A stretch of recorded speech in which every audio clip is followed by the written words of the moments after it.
Thank you very much. Quick shot. Indeed, I'm standing by with Wunder after Fnatic gets their first victory at Worlds. First off, congratulations, Wunder. Great job. Thank you. Let's talk about the game first and about the draft. Pretty late game oriented. Why the reason for such a comp here versus C9? Well, it just turned out that way, I guess. First of all, I mean, they drafted a lot of jams with kind of low damage. So I think into our kind of tanky team composition, it was pretty hard for them to play. So I think that's just how the draft turned out. The Ornn is always very reliable. We did see on the other side that Fudge went for Fiora, definitely sending a signal. What did you think about your lane opponent? I mean, if an American player picks Fiora, then I mean, I've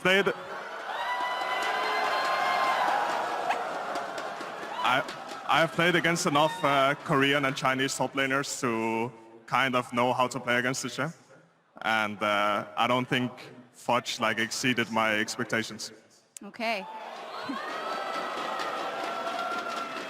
I think for you it might have been a while as well that you've been at an international tournament when there's, all the crowd around since we are in NA. I know that you have a lot of experience, you've seen a lot, you've done a lot, you've won a lot, but does it ever get less sweet to beat NA in NA? I mean, to be fair, we had a lot of cheers today. Maybe it's just because the crowd was confused. I know it's very common for NA teams to be filled with Europeans and Koreans. So maybe they were just confused today, like they saw our team and thought it was a home team, but yeah, I don't know. Love that. Love that you're playing with the crowd as well. Let's take a look at the tournament a bit more holistically. Of course, you had a fantastic start in the play-ins.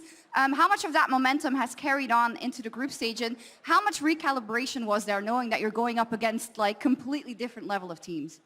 Well, play-ins was kind of like our first practice.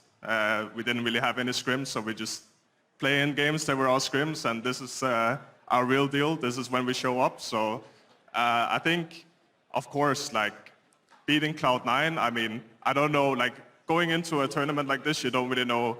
Being first seed, being third seed, it doesn't really matter. EG might as well be the best team in the tournament, and we played them in the play-ins, right? So, from NA, not in the tournament, okay. From NA. But yeah, I mean, we could be the best European team, we could be the worst, with such a big break, you don't really know what teams you're gonna get.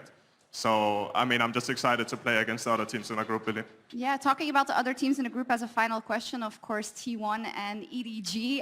In terms of best of one and the experience that you have also playing best of ones in Europe, what do you think your chances are getting the wins versus those teams? Well, if I'm not mistaken, my win rate against T1 is pretty big, pretty high. I don't even think they won a BO5 against me ever, so I'm pretty confident against them. When it comes to EDG, I mean, we usually get shit on by Chinese teams, so I don't actually know. Hopefully it's different this time, but I think we'll do great. This is a first, the good game for us to start with, and we'll just take it from there. Okay, awesome. Thank you so much, Wunder. Good luck in the rest of the tournament. Give it up for Wunder. And we'll head over to Dash at the State Farm Analyst Desk.